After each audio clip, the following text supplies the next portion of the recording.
It was February 3rd, 2023, a cold Friday evening in Boston. Snow had begun to fall, blanketing the quiet suburban streets where Margaret lived in her modest but cozy home. The house was warm, filled with the faint scent of lavender candles and the hum of the heater. Margaret sat at her kitchen table, her glasses perched on the edge of her nose, flipping through an old photo album. The sound of keys jingling snapped her out of her nostalgia.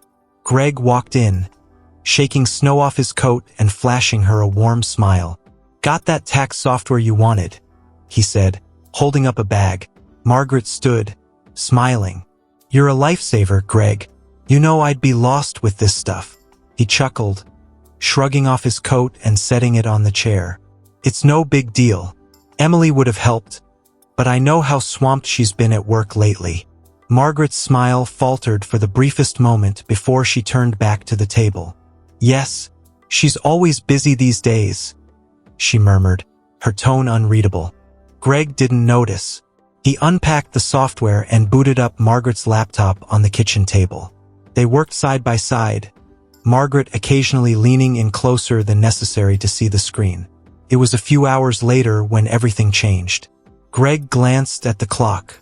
"It's getting late," he said, stretching. "I should probably head home before Emily wonders where I am." Margaret reached out, her fingers brushing his arm lightly. "Stay for a drink," she said, her voice soft, her eyes lingering on his. Greg hesitated, his brow furrowing. "Margaret, it's just a drink," she said quickly, standing and walking to the liquor cabinet. She poured 2 glasses of whiskey and handed him one. "You've done so much for me. It's the least I can do." Greg took the glass reluctantly, watching her as she leaned against the counter. The way she looked at him was different tonight, intense, deliberate. He tried to focus on the drink, but the air between them felt heavy, charged. Margaret broke the silence. "Do you ever feel invisible?" she asked, her voice tinged with vulnerability. Greg frowned. "Invisible?" She nodded, swirling the amber liquid in her glass. "It's funny. I spent years taking care of my family, being everything to everyone. And now I feel like I'm just here, forgotten." Greg opened his mouth to respond, but she cut him off. "You notice me, though," she said, her voice softer now. The room felt impossibly small. Greg placed his glass on the counter, his pulse quickening. "Margaret, I think?" She stepped closer, placing her hand gently on his chest. "You make me feel alive again, Greg." Before he could respond, her lips were on his. The memory of that night haunted Greg as he stood in the same kitchen months later, staring at his buzzing phone on the counter. The screen lit up with a text from Margaret. "Last night felt like a dream. I can't stop thinking about it." The sound of the front door opening jolted him out of his thoughts. Emily walked in, her coat dusted with snow, her cheeks flushed from the cold. Greg panicked, grabbing the phone and shoving it into his pocket. "You're home early," he said, forcing a smile.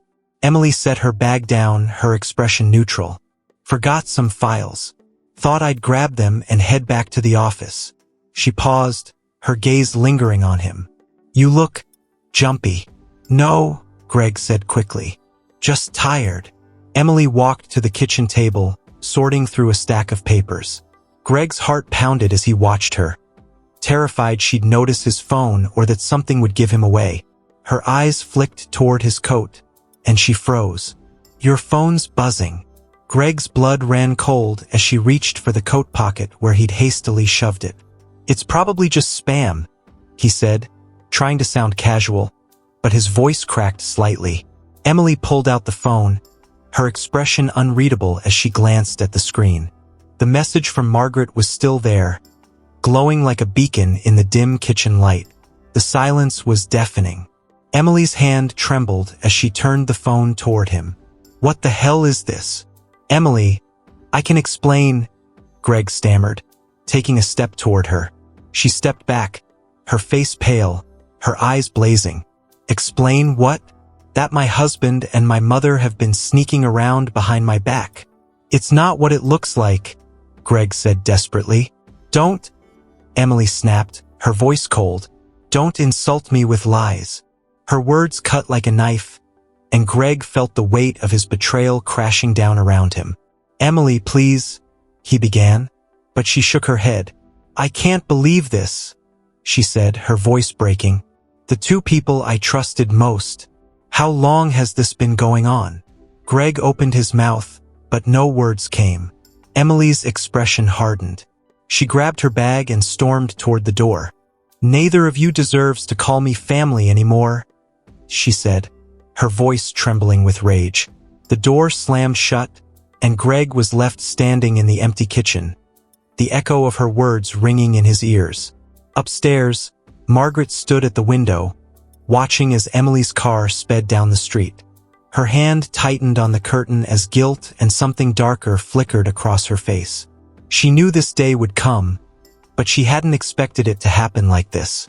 In the quiet of the house, Greg and Margaret were left to face the fallout of their choices. But neither of them realized just how much more there was to lose, or how far the consequences of their actions would ripple. The sound of Emily's car fading down the snowy street left a void in the quiet house.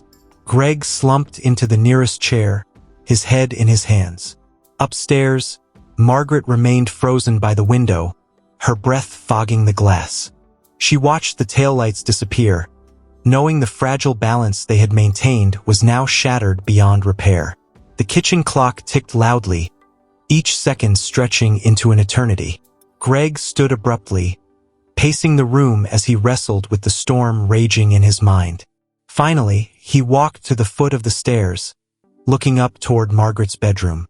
We need to talk, he called, his voice heavy.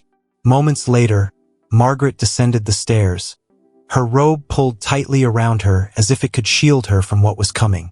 Her face was pale, her usually composed demeanor shaken. She knows, Greg said, his voice flat. She saw your text. Margaret sighed, leaning against the banister. I figured this would happen eventually. Greg stared at her in disbelief. Eventually? Margaret, this isn't something we can fix with a few words. Emily's gone, and I don't know if she's ever coming back. Margaret crossed her arms, her expression hardening. I didn't make you do anything, Greg. We both made choices. Choices? Greg's voice rose, his frustration bubbling over. This wasn't a choice. This was a mistake. A massive, life-destroying mistake. Margaret's eyes narrowed. So now it's all on me? You weren't exactly fighting me off that night.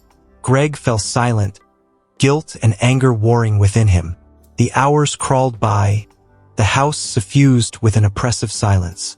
Greg tried calling Emily multiple times, but each attempt went straight to voicemail. He left message after message, his words growing more frantic with each one. Emily, please call me. We need to talk about this. I'm sorry. I'm so sorry.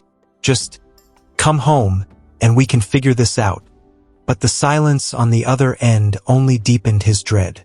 Margaret, meanwhile, retreated to her room, trying to convince herself that she had acted out of loneliness, not malice.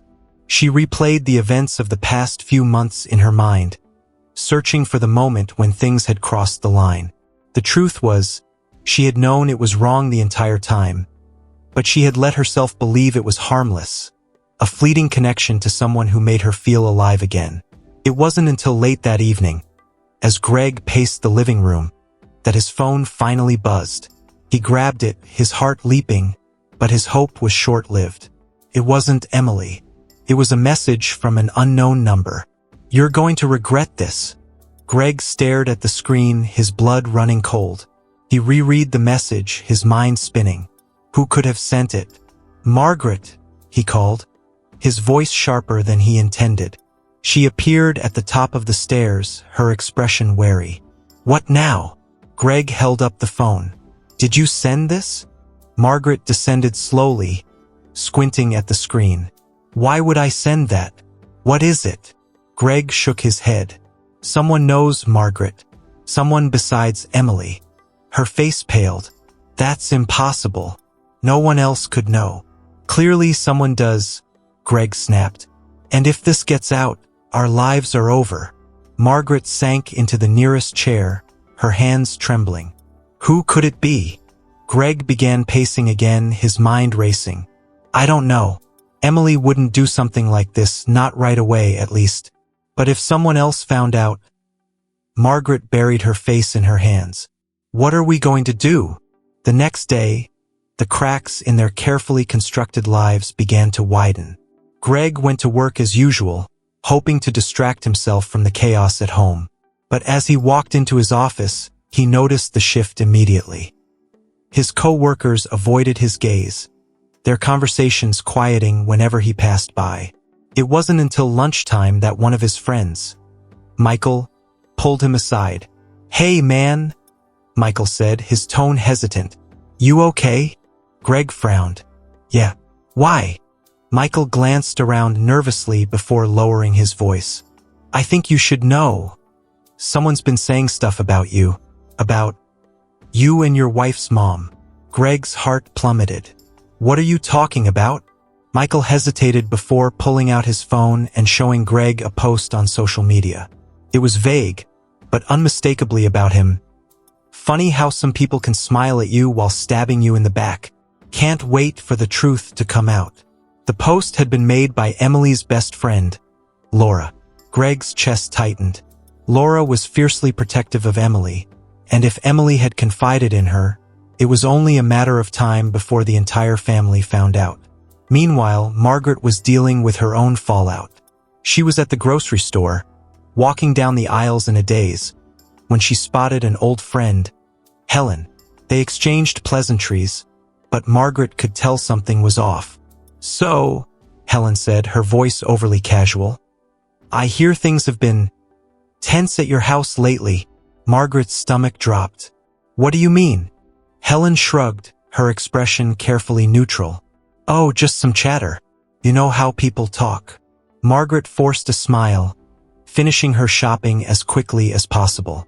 By the time she got home, her hands were shaking so badly she could barely put the groceries away.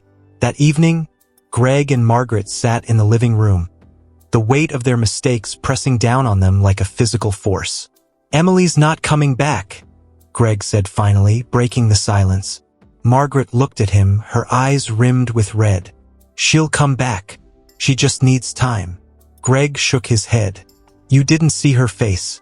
She's done with both of us. Margaret didn't respond, her gaze fixed on the floor. The quiet was interrupted by another buzz of Greg's phone. He picked it up, his hands shaking as he read the new message from the unknown number. You think you can hide this? Everyone will know soon enough. Greg's pulse quickened. He showed the message to Margaret, his voice low. This isn't going away. Margaret swallowed hard, her mind racing. Then we need to figure out who's doing this, before it's too late. As they sat in the dimly lit room, the realization dawned on both of them. This was just the beginning. The truth wasn't just creeping out, it was about to explode, and the fallout would destroy everything in its path. The following morning, the house was suffocating in its stillness. Margaret and Greg hadn't exchanged more than a handful of words since the ominous second message. The fear of exposure hung over them like a storm cloud. Greg left early, hoping to avoid both Margaret and the escalating tension at home. Margaret stayed behind, pacing the living room, replaying the text in her mind. You think you can hide this? Everyone will know soon enough. Her thoughts spiraled. Who knew? Who was sending these messages? And more importantly, how long before the entire family found out? Greg arrived at work to find his desk covered in sticky notes, hastily scribbled with words like liar and homewrecker. He froze, his pulse pounding.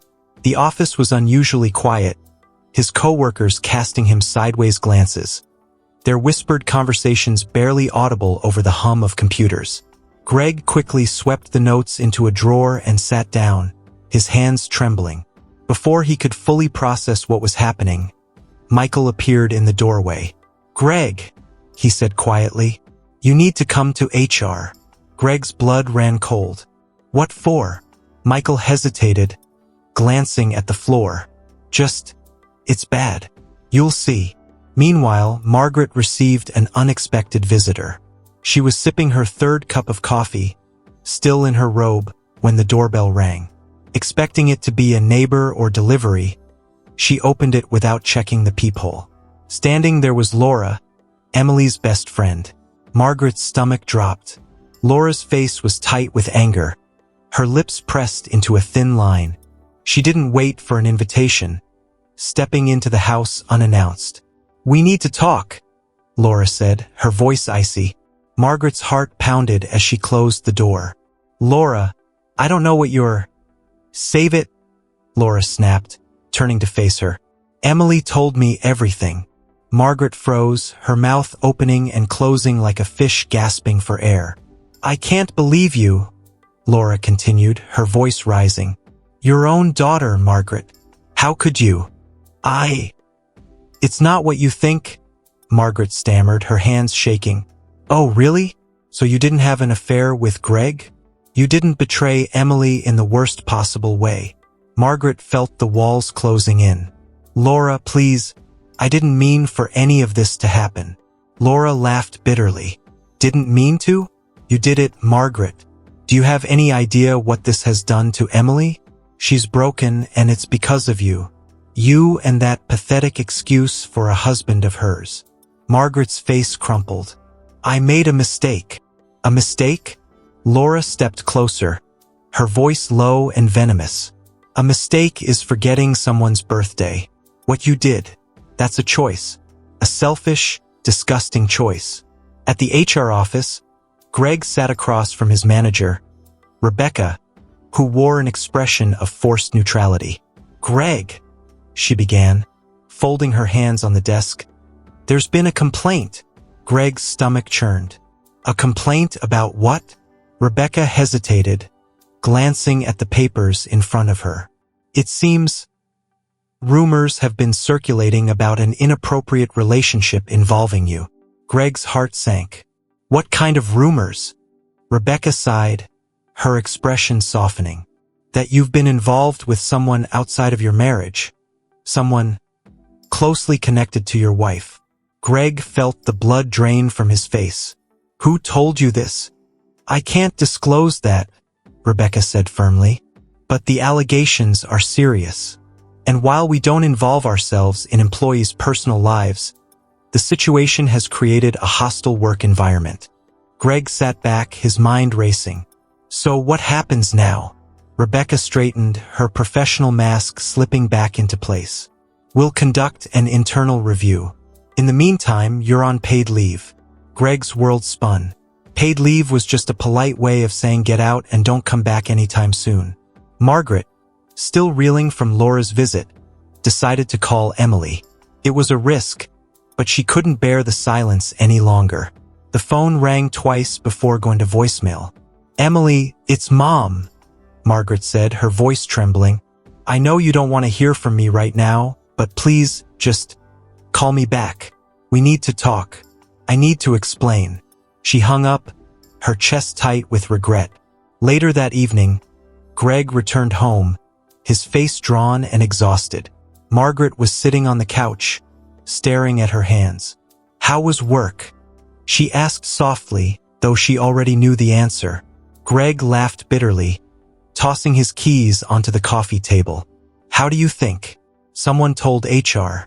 I'm on leave." Margaret's head snapped up. "What? Who would? Does it matter?" Greg interrupted, his voice harsh. "The whole office knows, Margaret. My reputation's shot." Margaret leaned forward, her voice rising. "Do you think this is easy for me? Laura came over today. She knows. Emily told her everything." Greg froze, his jaw tightening. "So what? Everyone knows now? Are we just waiting for the pitchforks at this point?" Margaret stood, her face flushing with anger. "Don't you dare act like this is all my fault, Greg. You're just as responsible as I am." "Yeah," Greg shot back. "Well, at least I didn't text you like a damn teenager. That's what got us into this mess." Margaret's eyes filled with tears, but she refused to let them fall. "Don't you think I know that?" she whispered. The room fell silent, the weight of their shared guilt suffocating. As they stood there, staring at each other, Greg's phone buzzed again. He pulled it out reluctantly, his face darkening as he read the new message. Tick-tock. Everyone deserves the truth. Margaret peered over his shoulder, her breath hitching. Greg, who is this? Greg didn't answer. He grabbed his coat and stormed out the door, leaving Margaret alone in the suffocating quiet. The streets were dark and empty as Greg drove aimlessly, his mind racing. Who was behind the messages? Was it Laura? Someone else at work? Or worst of all, Emily? His phone buzzed again, lighting up the dashboard. Another message, this one more chilling than the last. You can't run from this. I'm just getting started. Greg slammed the brakes, pulling over to the side of the road. He stared at the message, his hands shaking. In the distance, headlights appeared, growing closer. Greg's stomach churned as the car slowed and stopped behind him. His phone buzzed one more time. Time to face me. The shadowy figure stepping out of the car wasn't one Greg recognized. But whoever they were here to ensure the truth couldn't stay buried any longer. The icy February wind howled outside Greg's car as he watched the figure step out of the vehicle behind him. The headlights cast a long shadow, distorting the person's features into something unrecognizable. Greg's heart pounded as the figure approached, slow and deliberate. He gripped his phone tightly, the ominous message glowing on the screen. Time to face me. The figure reached his car window, and with a faint tap on the glass, Greg hesitated, then lowered it just enough to speak. Who are you? He demanded, his voice sharp but trembling. The figure leaned in, their face coming into focus under the harsh glare of the headlights. It was Laura. Greg's breath hitched. What the hell are you doing? Laura crossed her arms, her expression cold. We need to talk. Now. Greg stepped out of the car reluctantly, the cold biting at his skin. You've been sending the messages, haven't you? Laura didn't deny it. You're damn right I did. You thought you could betray Emily and get away with it? Greg's jaw tightened. What do you want, Laura? To humiliate me? To ruin my life? Laura let out a bitter laugh. You already ruined your life, Greg. I'm just making sure you don't get to sweep it under the rug. Emily deserves better than the lies you've been feeding her. Greg took a step closer, his voice low. If you care about Emily so much, why aren't you helping her heal instead of playing games with me? Because you don't deserve to get away with this, Laura snapped. Margaret doesn't either. At the mention of Margaret's name, Greg's temper flared. This isn't just about me and Margaret, he growled. This is about you meddling in something that doesn't concern you. Doesn't concern me? Laura's voice rose, her eyes blazing. Emily is like a sister to me, and you, both of you, destroyed her. You think you're the victim here? You're pathetic. Greg opened his mouth to respond, but Laura cut him off. Oh, and don't think this stops with a few anonymous texts.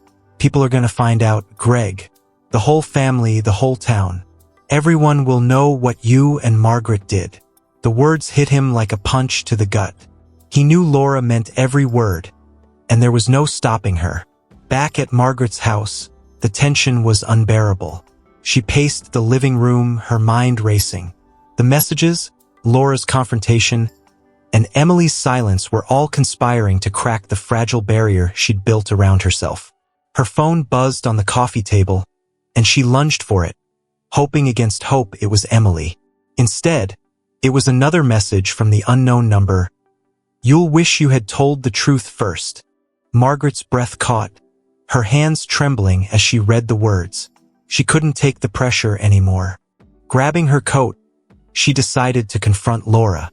Margaret drove to Laura's house, her knuckles white as she gripped the steering wheel. When she arrived, the house was dark.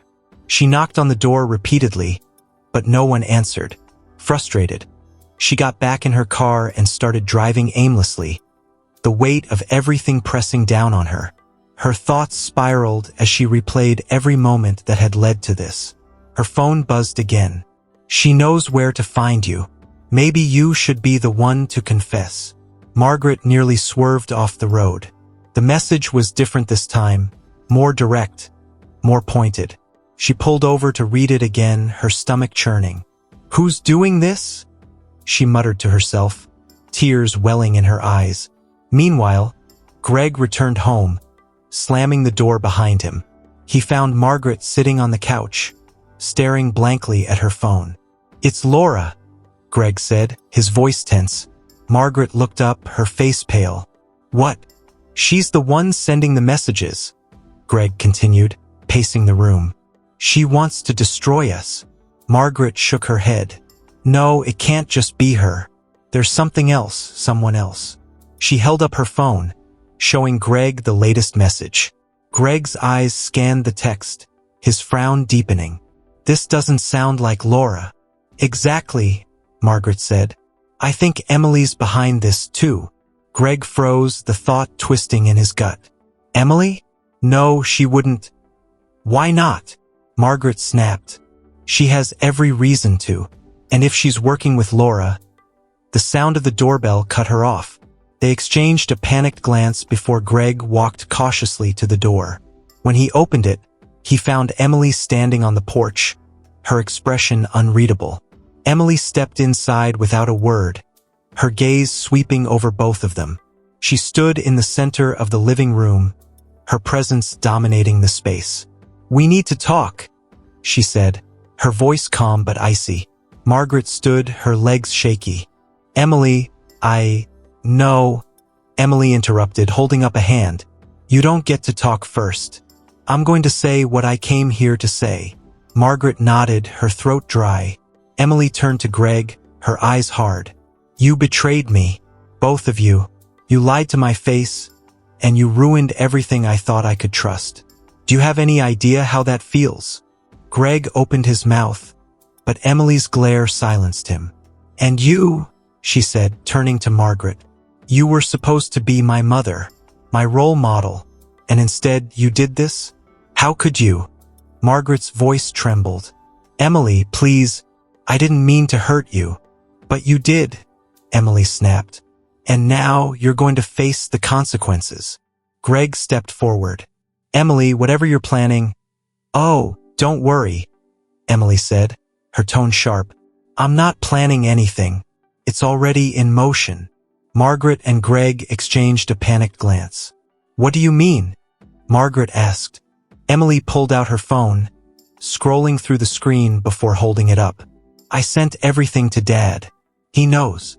Margaret staggered back as if she'd been slapped. "You didn't." "I did," Emily said firmly. "And he's on his way." The sound of a car pulling into the driveway sent a fresh wave of panic through the room. Greg ran to the window, his face pale. Margaret clutched her chest, her breathing uneven. "Emily, please. This doesn't have to go any further." "It's already gone too far," Emily replied. The front door opened, and Margaret's husband, Richard, stepped inside. His expression was a mix of fury and disbelief as his eyes locked onto Margaret. "We're going to have a little family meeting," Richard said, his voice low and menacing. The truth was out, and there was no escaping the reckoning that was about to unfold. The door slammed shut behind Richard, the sound reverberating through the tense room like a judge's gavel. Margaret stood frozen near the couch, her breath coming in short gasps, while Greg hovered by the window, his face pale. Emily leaned against the wall, her arms crossed, watching the scene unfold with cold detachment. "Start talking," Richard said, his voice low and steely as he looked straight at Margaret. "Richard, please." Margaret began, her voice trembling. "I can explain." "No," Richard interrupted sharply, his eyes blazing with anger. "You don't get to explain. Not after this." He held up his phone, the screen still glowing with the forwarded messages from Emily. "What I want is the truth, every last bit of it. And I swear to God, if you lie to me, Margaret, we're done." Greg shifted uncomfortably, his hands fidgeting as the weight of the confrontation bore down on him. Richard's gaze snapped to him next. "And you," Richard spat, "the son-in-law who was supposed to protect my daughter, not tear her apart. Do you even have the decency to be ashamed of yourself?" Greg opened his mouth, but no words came. The guilt was a tidal wave crashing over him, leaving him unable to defend himself. "Dad?" Emily said, stepping forward, her voice cutting through the silence. "They're not going to tell you the truth. They've spent months lying to me, to each other, to everyone." She glared at Margaret and Greg, her voice rising with fury. "But I'm done being their victim." Margaret's chest tightened, her hands shaking. "Emily, I never wanted to hurt you," she pleaded. Emily let out a bitter laugh. "You didn't just hurt me, Mom. You destroyed me. You destroyed us." Richard paced the room, his hands clenching and unclenching. "How long has this been going on?" he demanded, turning back to Margaret. She hesitated, tears streaming down her face. It was a mistake. It happened once. I swear. Once." Richard barked, his voice dripping with disbelief. "You expect me to believe that?" Greg finally spoke, his voice barely above a whisper. It wasn't just once." Margaret's head snapped toward him, her face a mix of shock and betrayal. "Greg, what's the point of lying now, Margaret?" Greg said, his voice hollow. "It's all out in the open anyway." Emily's face twisted in disgust as she stared at her husband. "So it was more than once? How many times, Greg? How many times did you sneak behind my back with my mother?" "I don't know," Greg admitted, his voice breaking. I lost count." Margaret's knees buckled, and she collapsed onto the couch, burying her face in her hands. "This wasn't how it was supposed to go," she sobbed. Richard stepped closer to her, his voice cold. "How exactly was it supposed to go, Margaret? Were you planning to keep this up forever? To keep lying to all of us?" Margaret didn't respond, her sobs the only sound in the room. Emily's anger boiled over. "You know what the worst part is?" she said, her voice trembling with rage. "It's not even just about the two of you. It's about how you made me feel. Like I was crazy for noticing things, for questioning the way you looked at each other, the way you acted when you thought I wasn't paying attention. You gaslit me into doubting my own instincts." Margaret looked up, her face streaked with tears. "Emily, No," Emily snapped. "You don't get to apologize. Not now. Not after everything you've done." Greg tried to reach for Emily, but she stepped back, her eyes blazing. "Don't touch me," she hissed. The room fell silent for a moment before Richard broke it with a heavy sigh. "This family is broken," he said, his voice raw. "And I don't see any way to fix it." Margaret looked at him, panic flashing across her face. "Richard, please, don't say that. We can what?" Richard interrupted, his voice rising. "Sweep this under the rug? Pretend it didn't happen? No, Margaret, I'm done pretending." He turned to Emily, his expression softening slightly. "I'm so sorry, Emily. You didn't deserve this." Emily nodded, her lips trembling as tears welled in her eyes. "Neither did you, Dad." Greg took a deep breath, his voice shaky. I think it's best if I leave." Emily let out a bitter laugh. "Oh, you think? You're not staying here, Greg. Not tonight, not ever." He nodded, his shoulders slumping as he turned toward the door. "I'll come back for my things." "No," Emily said sharply. "I'll pack them for you. You'll get them when I'm ready." Greg hesitated but ultimately nodded. Without another word, he opened the door and walked out into the cold night. The house felt unbearably quiet after Greg's departure. Margaret turned to Richard, her voice trembling. "Richard, please don't leave me." Richard stared at her, his eyes filled with hurt and anger. "I don't even know who you are anymore, Margaret." He walked toward the door, pausing briefly. "I'm going to stay with a friend for a while. Don't call me." The door closed behind him, leaving Margaret and Emily alone. Margaret turned to her daughter, her face crumpling. "Emily, Stop," Emily said, her voice cold. "I'm staying here tonight because I need a place to sleep. But don't think this means I forgive you." Margaret nodded, her heart breaking. I understand. That night, Margaret sat alone in the dark living room, the weight of her choices pressing down on her like a crushing tide. The house, once filled with laughter and love, now felt like a hollow shell. She knew she had no one to blame but herself. And as she stared at the empty spaces where her family once stood, she realized the full extent of her betrayal. There would be no going back. Not this time.